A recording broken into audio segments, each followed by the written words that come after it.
하나님의 아들이신 분이, 천지를 지으신 하나님이신 분이 명령하신 일들이 있죠. 그 명령들이 있지만 당시 많은 사람들이 그 하나님의 명령을 순종하기 싫어했습니다. 왜 그랬을까?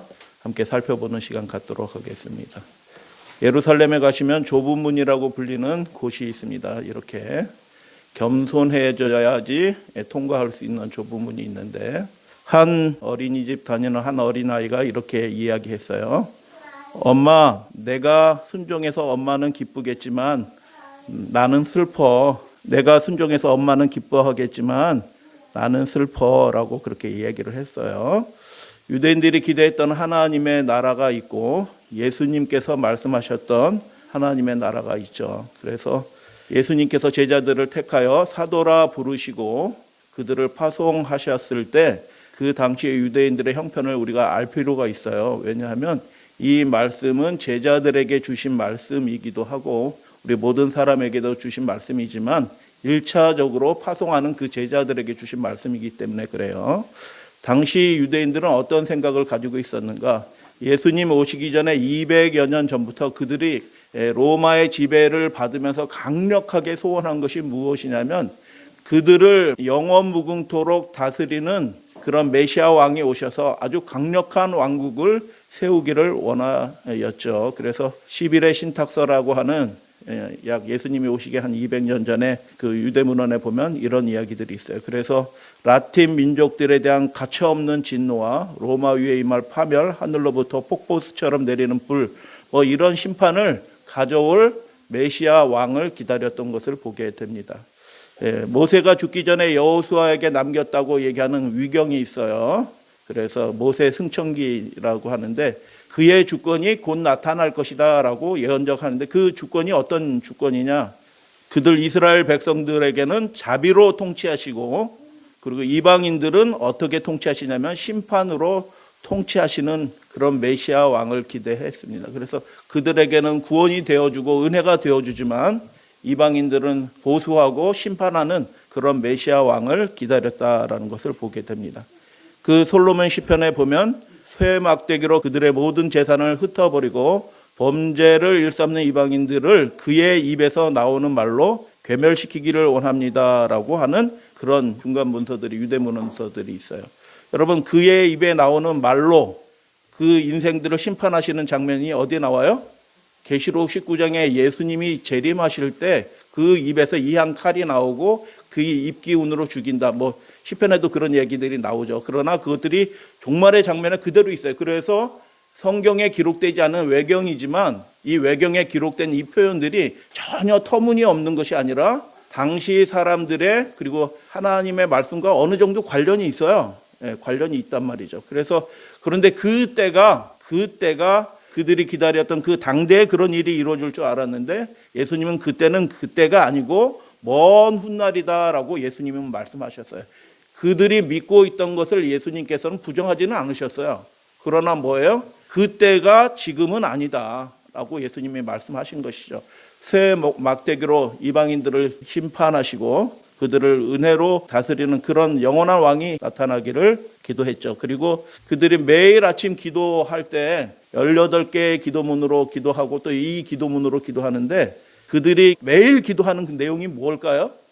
하나님, 그 기도문이 굉장히 은혜스러워요. 18개 기도문이. 그 내용의 핵심적인 내용 중에 하나는 뭐냐면 하나님께서 조속히 그분의 왕권을, 그분의 대권을 세우셔서 이방인들을 완전히 물리치시고 그의 나라를 이루기를 날마다, 얼마나 간절하게 기도를 했을까요? 예수님이 제자들을, 사도들을 파송할 때 그들이 매일 외웠던, 매일 간구하고 소원했던 것이 무엇이냐면 그 메시아 왕이 와서 그 압제자들 불로 영원히 멸망하는 그런 심판을 해 주기를 날마다 그렇게 기도하고 있었던 것을 보게 됩니다. 그래서 모든 랍비와 종교인들이 육신적인 유대인 나라를 하나님의 나라라고 생각하고 그렇게 가르쳤죠. 여러분, 우리가 유대인들을 너무 이렇게 멸시하는 경향이 있어요.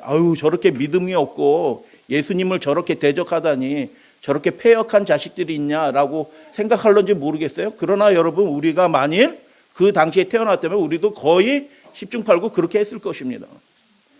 우리가 만일 그 시대에 태어났다면 우리도 잘못된 교훈을 그 랍비들을 200년 전, 300년 전부터 계속 매일 똑같은 말씀으로 똑같이 가르쳤던 주변의 모든 랍비들이 말씀 사역자들이 다 그렇게 가르치기 때문에 그 가운데서 태어나면 어떻게 해요?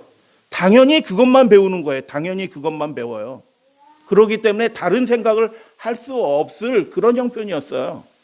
근데 예수님께서는 어떻게 해요? 너희들이 하나님의 말씀을 잘못 알고 있다. 너희들이 소경되었다. 읽어도 깨닫지 못하고 있다라고 예수님이 말씀하시면서 가르쳐 주셨죠. 그래서 그들의 형편이 어떤 형편이었을까? 꺼져가는 등불을 끄지 아니하시고라고 예수님께서 말씀하셨는데 그 꺼져가는 등불의 형편에 있었던 것입니다. 하나님의 말씀과 그 영광의 빛을 드러내기에 아무런 준비가 되어 있지 않아서 그들이 하나님을 열심히 믿고는 있지만 그들의 인생에 있어서 빛이 나오지 않아요. 말씀이 참다운 말씀이 없기 때문에 그렇죠. 그래서 그들의 형편은 꺼져가는 등불이었고 성경의 가장 중요한 진리들은 하나님을 믿는 그 백성들에게조차도 감추인 바 되었죠. 그러나 예수께서는 등불을 켜서 어디 아래 두지 않는다고요? 돛박 아래 두지 않는다. 여러분 등불을 돛박 아래 두면 어떻게 하는 거예요? 끄는 겁니다. 등불을 끄는 방법은 후 불어서 끄는 게 아니에요. 어떻게 끄어요? 돛박을 덮어놓으면 그 등불이 꺼지는 거예요. 어떤 사람이 등불을 켜서 돛박을 덮어놓냐, 바로 꺼버리냐. 등불 켜는 거 쉽지 않다고 말씀드렸잖아요. 돛박을 덮는 행위는 등불을 끄는 행위예요. 동시에 끌 수 있겠느냐? 그렇게 할 수 없다.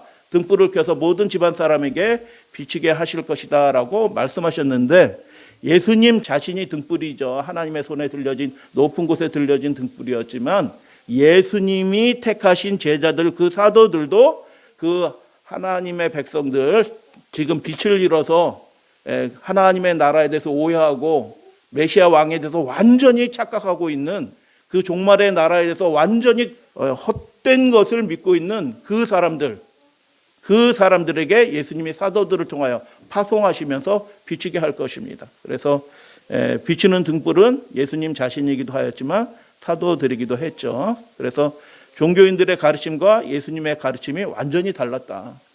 민족주의적 지상왕국을 고대하였지만 예수님은 그런 민족주의적 신앙을 넘어선 보편적인 윤리, 영적인 왕국을 선포하셨다. 여러분 우리는 일본 사람을 미워하지 않습니다.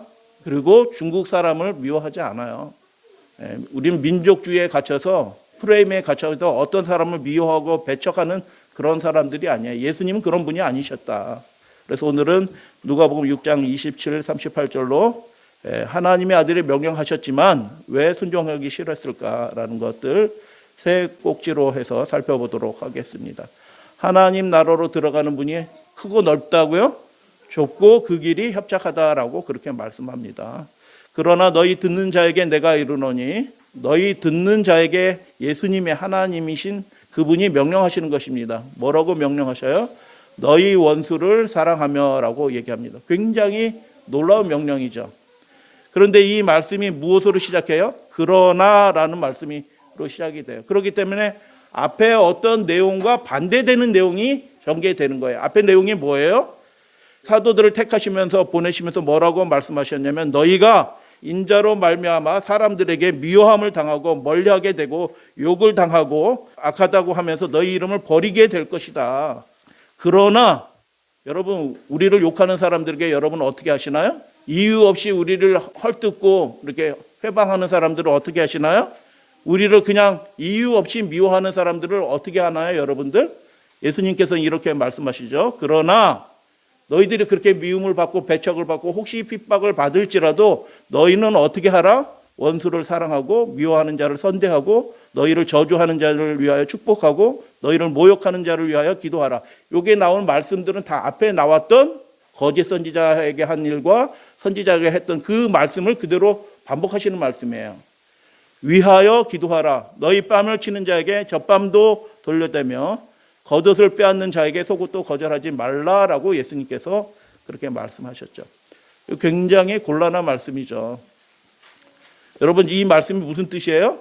하나님 나라를 대적하는 그 원수조차도 선대하라는 말씀이에요. 지금 제자들을 파송하고 있으니까 그냥 막연한 원수가 아니고 하나님 나라를 대적하는, 진리를 대적하는 그런 원수. 그런 원수는 어떤 원수예요? 완전히 마귀에게 사로잡힌 원수잖아요. 진리를 대적하고 하나님의 나라를 대적하는 이 사람들은 어떻게 해요? 하나님이신 분이 택하여 보내신 사람을 그렇게 대적하고 미워하고 핍박하고 모욕하고 뺨을 치고 뭐 이렇게 할지라도 너희는 어떻게 해요? 맞서 싸워 이겨라 라고 예수님께서 말씀하시지 않고 뭐라고 말씀하셨냐면 선대하라 라고 말씀하신 거예요. 사랑하라. 그렇기 때문에 여러분, 우리가 복음을 전하는 사람은, 하나님 나라의 일꾼된 사람은 그것으로 인해서 무슨 어려움이 당하고 반대를 당할지라도 똑같이 육신적으로 그렇게 대항하는 사람이 아니에요. 아니라고 그렇게 말씀하신 거예요. 하나님의 나라로 들어가는 두 번째 꼭지, 좁으면 두 번째 말씀은 이렇게 돼 있어요. 같이 한번 읽어볼까요? 30절 시작. 내게 구하는 자에게 주며 내 것을 가져가는 자에게 다시 달라 하지 말며 대접을 받고자 하는 대로 너희도 남을 대접하라. 구하는 자에게 줄 수 있을 것 같아요. 근데 그 상황이 어떤 거예요? 가져가는 자에게 다시 달라. 내 것을 가져가는 자예요. 강탈하는 자거든요. 이거 좀 곤란하지 않아요? 왜 그러냐 따져야 되고 정의에 호소하고 틀렸다라고 얘기해야 될 것 같은데, 너희 복음을 전하는 자들의, 역시 복음을 전하는 자고 진리를, 하나님의 나라를 세우는 자들이 이런 대접을 받을지라도 어떻게 해요? 너희는 대접하라라고 그렇게 말씀하셨죠. 그래서 31절 말씀, 남에게 대접받고자 하는 대로 너희도 남을 대접하라라는 말씀. 그 다음 말씀은 어떻게 되어 있냐면 만일이라는 말씀이 계속 반복이 돼요. 너희가 만일, 이게 조건문이죠. 조건문. 뭐에 대한 조건문이에요? 이렇게 하면 하나님의 자녀인데, 하나님의 나라를 세우는 자인데, 그분의 제자들이고 사도들인데, 만일 그런 상황에서 괜히 미움받고 핍박받고 어려움을 당하고 강탈당하고 욕을 당하고 이렇게 하는 상황에서 너희들이 어떻게, 만일 이렇게 할 수도 있겠다. 예를 들어서 말씀하시는 거죠. 육신적으로 우리가 반응, 왜 그래요? 그리고 같이 멱살 잡고 뭐 이렇게 씨름할 수도 있는데, 그래서 예수님이 그것을 강조하기 위해서 너희가 만일 이렇게 말씀하시는데, 만일 너희가 사랑하는 자만 사랑하면 칭찬받을 것이 무엇이냐. 죄인들도 그렇게 한다. 만일 너희가 선대하는 자만 선대하면 칭찬받을 것이 무엇이냐. 죄인들도 그렇게 한다. 너희가 받기를 바라고 그냥 뭘 내어준다고 하면 칭찬받을 것이 무엇이냐. 죄인들도 그 정도는 다 한다라고 그렇게 말씀하시죠. 역설적으로 말씀하십니다. 그래서 35절 결론적으로 주시는 말씀이에요. 오직 너희는 원수를 사랑하고 선대하며 아무것도 바라지 말고 꾸어져라. 그리하면 너희 상이 클 것이요 지극히 높으신 이의 아들이 되리니 하나님의 자녀로 인정받을 것이다 라고 얘기하는 것입니다. 질문 드려요. 여러분, 하나님의 자녀가 되는 길이 쉬워 보여요? 어려 보여요? 어려워 보이는 게 아니고 불가능합니다. 여러분 이유 없이 뺨 때리고 주님의 일을 하고 있는데 괜히 욕하고 이렇게 하면은 여러분 가만히 있을 것 같아요? 싸움 납니다. 싸움 나.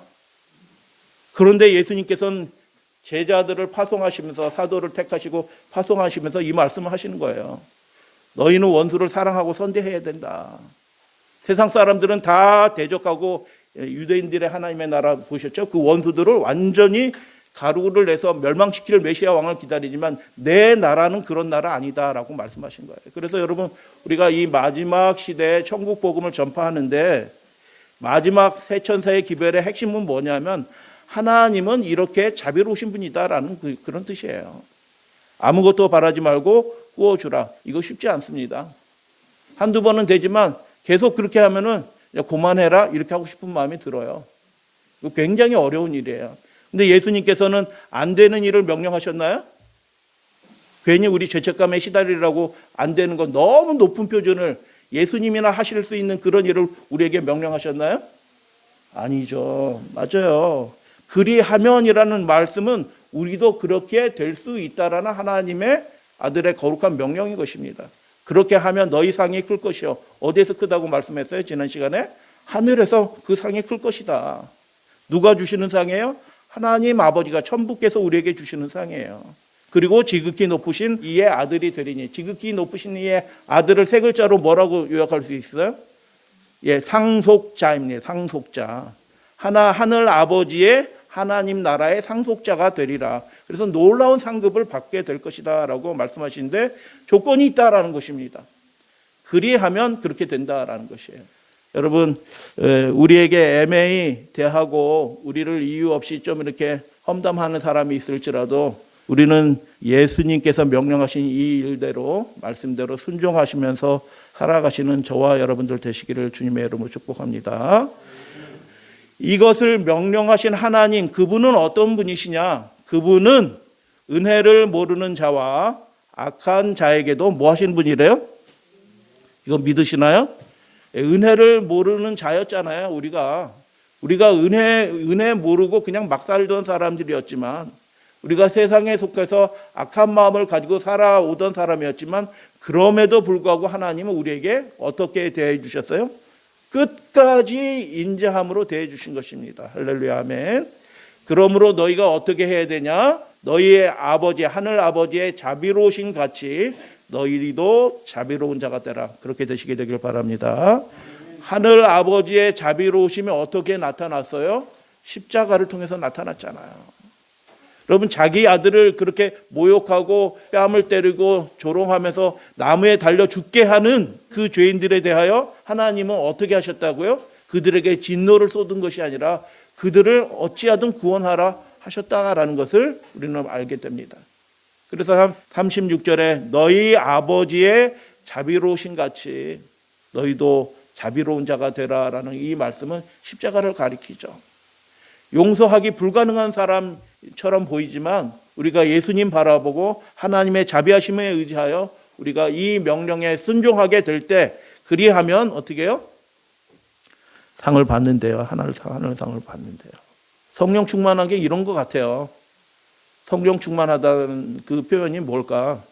우리 속에 예수님의 영이 가득하다는 뜻이죠. 그 예수님의 영이 뭐예요? 은혜를 모르는 자와 악한 자에게도 인자하신 그분의 영이 우리 가운데 가득하게 될 때 어떻게 우리가 원수도 사랑하고 선대하게 되고 아무것도 바라지 않고 꾸어줄 수 있게 될 것이라고 예수님께서 그렇게 말씀하신 이 말씀이 복된 말씀이잖아요. 가장 복된 이 말씀이 우리의 믿음의 가족들의 삶에 완전히 성취되시게 되길 바랍니다. 그래서 두 가지예요. 진리를 대적하는 그 원수일지라도 천벌 받아야 되잖아요. 천벌.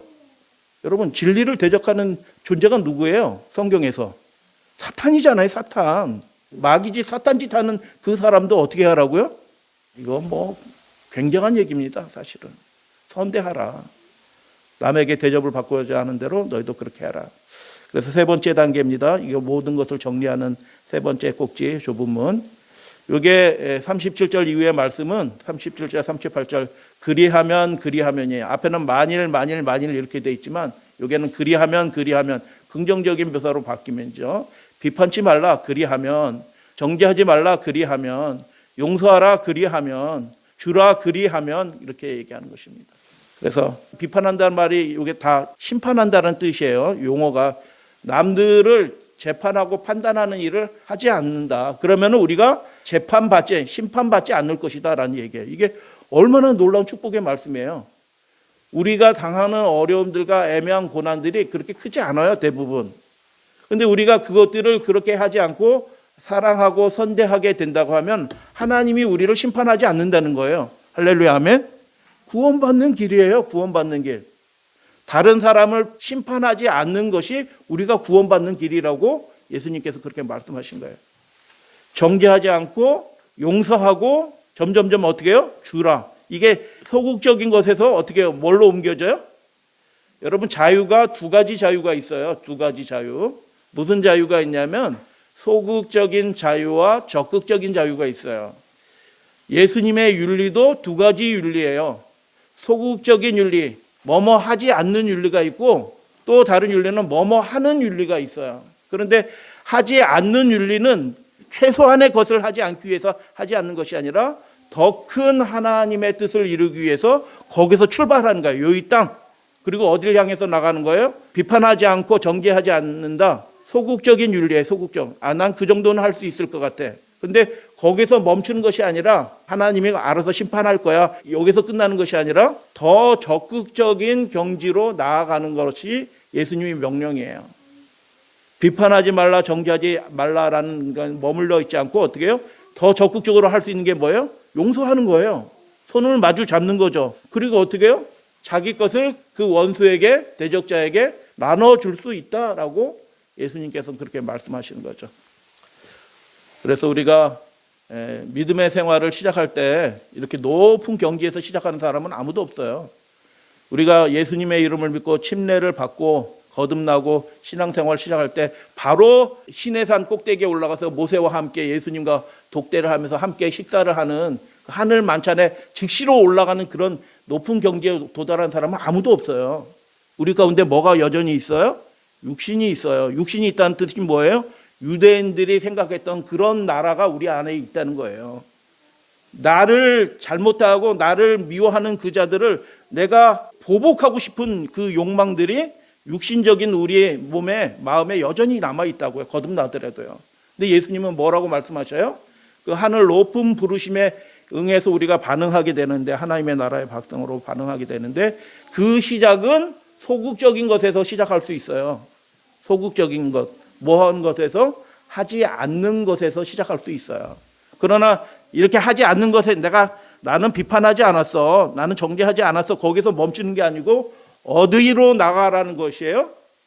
예수님께서 보여주신 그 갈바리 십자가의 그 은혜를 통해서 보여주신 그 경지로 용서하고 더 적극적인 주라, 그런 놀라운 축복을 받으시는 우리 믿음의 가족들 되어주시기를 바랍니다. 주라, 그리하면 너희에게 줄 것이니 후히 되어 누르고 흔들어 넘치도록 하여 너희에게 안겨주리라. 누가 이렇게 하신다는 거예요? 후히 되어. 여러분, 우리는 요만큼 되는데 우리는 어쩔 수가 없어요. 우리의 육신적인 한계가 있기 때문에 요만큼 돼서 주는데, 하나님은 어떻게 해요?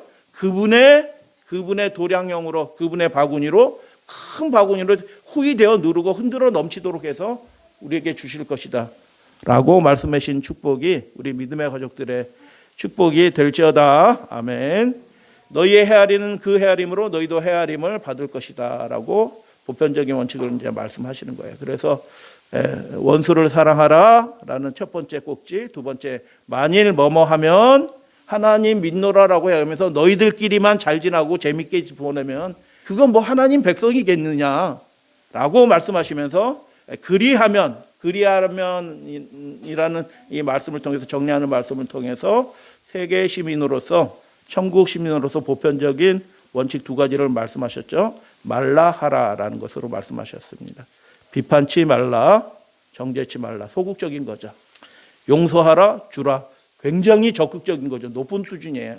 근데 여러분, 우리가 육신을 가진 사람으로서 처음부터 이렇게 높은 수준, 용서하라, 주라, 이건 뭐 거의 안 되는 거예요. 그런데 여러분 어떻게 해요?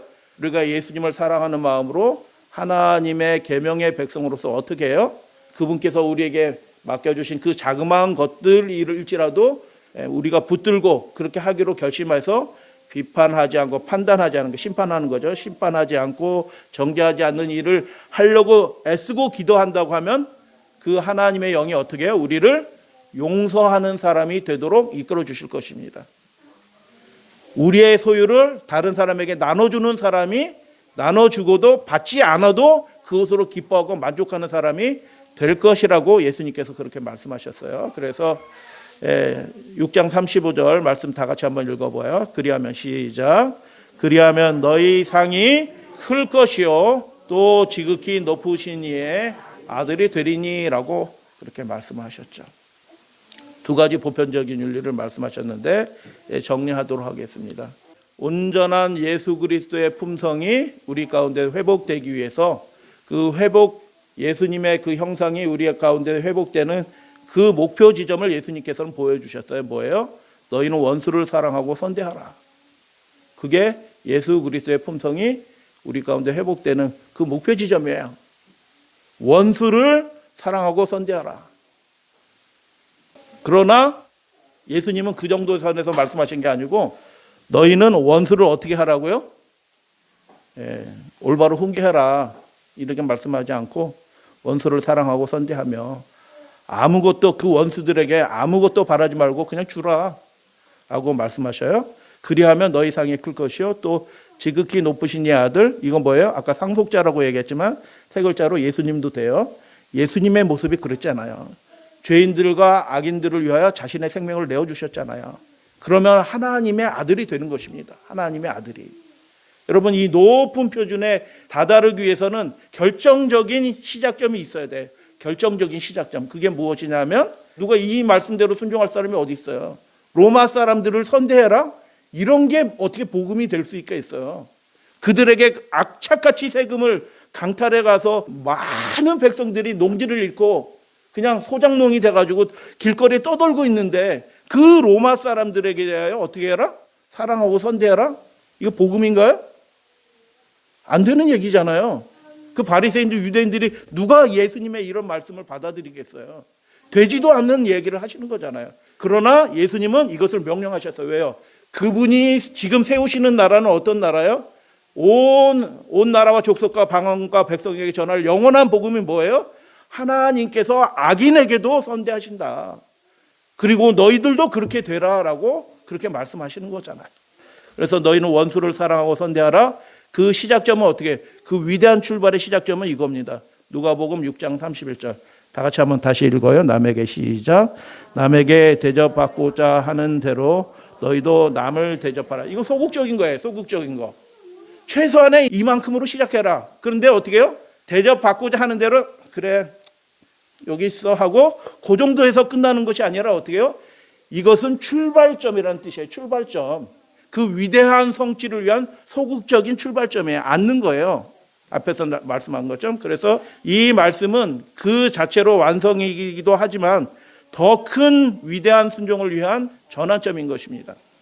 그래서 예수님의 나라는 예수님께서 마지막까지 완성하시는 이 나라는 폐쇄적인 민족주의의 치유책으로 예수님께서 이 명령을 주신 거죠. 받아들이기 쉽지 않은 거죠. 폐쇄적인 교단주의에 매몰되어 있으면 그 사람은 하나님 나라의 백성이 아니에요. 내 교단, 내 교회 이 생각으로 완전히 매몰되어 있으면 그 분들은 유감스럽지만 뭐 하나님 믿나 안 믿나 똑같이 다들 그렇게 하잖아요. 내 교단, 내 지역 사람, 내 편 이런 거는 누구나 다 하는 것이다 라고 예수님이 말씀하셨어요. 그래서 소극적인 순종인데요. 이게 소극적인 순종인데 여기서 멈춰서 나는 남을 대접받고자 하는 대로 나는 해. 훌륭하십니다. 이거 안 하시는 분도 많이 있기 때문에 그렇기 때문에 친절하게 잘 대접하고 하는 거 좋은데 그것은 소극적인 윤리의 출발점이에요. 더 온전한 지향점은 어디예요? 원수를 사랑하고 선대하는 대로 나아가는 것입니다. 이게 머물르라고 주신 말씀이 아니라 나아가는 토대로서 이 말씀을 주신 것이다라고 여러분 기억하시게 되길 바랍니다. 너희의 헤아리는 그 헤아림으로 판단하는 거죠. 너희도 헤아림을 도로 받을 것이다. 그래서 이방인들 판단하고 뭐 이렇게 하는 일들은 쉬워요. 그러나 그렇게 하는 대신 어떻게 해라? 진리를 가지고 복음을 가진 너희들이요 원수를 사랑하고 그들에게 선대하고 아무것도 바라지 말고 구워주라. 하나님이 그렇게 하셨고 너희들도 그렇게 하라. 그렇게 하면 하나님의 자녀가 되리라 라고 말씀하셨습니다. 여러분 좁은 문으로 들어가기를 힘쓰라라고 말씀하셨죠. 2000년 전에도 좁은 문이었어요. 예수님의 기별은요. 근데 여러분 믿기지 않지만 2000년이 지난 예수님이 다시 오실 이 인류 역사의 이 정점의 이 순간에도 이 종말의 시간에도 예수님의 명령은 여전히 좁은 문이에요. 그 말씀대로 명령대로 순종하면서 살기가 쉽지 않다는 얘기예요. 그렇게 하기 싫어요. 누가 싫게 만들어요? 우리가 본성적으로 그렇게 하기가 싫어요. 왜? 우리가 육신이 있기 때문에. 그 정도밖에 못했어? 그럼 나도 요 정도밖에 못하겠다. 이게 육신적인 마음의 우리 본성이에요. 그래서 우리 속에 하나님의 나라가 온전히 회복이 됐어요? 안 되었어요? 아직 안 된 거예요. 그런 마음만.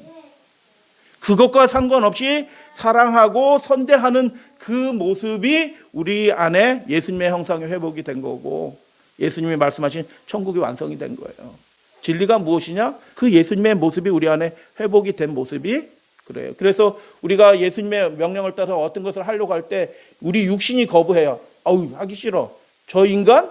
뭐 이런 생각이 들어요. 그때 어떻게 해야 돼요?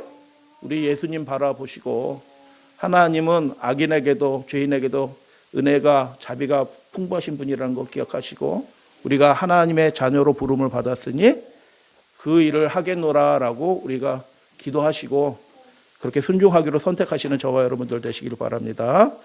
당시 유대인들이 그래서 예수님의 명령을 받들지 않았던 것은 어찌 보면 당연한 거예요. 그 말씀을 받아들일 만한 사람이 정말 적은 거예요. 그래서 좁은 문으로 들어가기를 뭐 하라? 힘쓰라라고. 이게 정말 힘써야지 되는 일이에요. 하나님의 도우심이 없으면 되지도 않아요. 사람의 교훈을 당연한 것으로 받아들이면 사람의 교훈이 뭐예요? 바리새인들과 그 랍비들의 교훈들이 나쁘지 않아요. 너무너무 훌륭해요. 너무너무 훌륭한 해석인데 영감받지 않은 해석이에요. 근데 예수님의 말씀은 뭐예요? 하나님의 영으로 충분한 명령이에요. 그래서 영감받지 않는 사람의 교훈으로 거기까지만 해도 돼. 됐어. 이 정도만 해. 그 왼수들 망해야지. 심판받. 당연히 저런 사람이 심판을 받아야지. 감옥에 들어가야지. 라고 하는 생각이 자꾸 들을 때 그것은 어떻게 해요? 영감받은 생각이 아니고 무슨 생각이에요? 사람의 교훈이에요. 사람의 교훈. 근데 당시 유대인들은 다 그렇게 말하기 때문에 모든 사람이 다 그렇게 얘기하기 때문에 다른 생각을 하지 못했는데 예수님이 비치는 등불로 그들에게 비춰주신 거예요. 할렐루야 아멘. 어떻게 하라? 예수님은 원수도 악인에게도 선대하고 사랑하셨던 분으로 우리에게 나타나신 분이신 것입니다. 그리고 그들이 원하는 것 아니었기 때문에 그들이 순종하지 않았어요. 그 말씀을 버리니까 어떻게 해요? 그들이 나라도 잃어버리잖아요. 하나님의 나라를 잃어버리는 자가 됐어요. 하나님 나라에 불러들인 초청장이었어요. 이것은 사실. 그것이 무엇이에요? 두 가지 것을 말씀을 드렸죠. 그래서 첫 번째 적용입니다. 혹시 하나님께서 말씀하신 것 중에서 순종하기 싫은 것이 있습니까? 여러 가지가 생각이 나요. 그렇게 하기 싫거든요. 우리 육신이 자꾸 그걸 거부해요. 그렇게 하지 않아도 될 것 같아요. 근데 그때 우리가 누구를 생각하고 무엇을 생각하느냐 굉장히 중요할 것 같아요. 오늘날 기독교인의 형편을 한번 생각해 봅시다. 두 번째 적용. 세대주의에 눈멀어서 예루살렘 성전 건축될 거라고 유대인이 회복될 것이라고 가르치고 칼빈도 주장하지 않은 일요일 성수 가르치고 휴거 가르치고 그것을 당연한 것으로 믿고 있지 않아요? 요즘 세상 사람들이 모두 다 그렇게 믿고 있잖아요. 그런 나라는 오지도 않고 그렇게 종말의 때 이루어지지도 않아요. 근데 많은 사람들이 그렇게 믿고 가르치고 있죠. 그뿐 아니라 그 사람들이 어떻게 해요?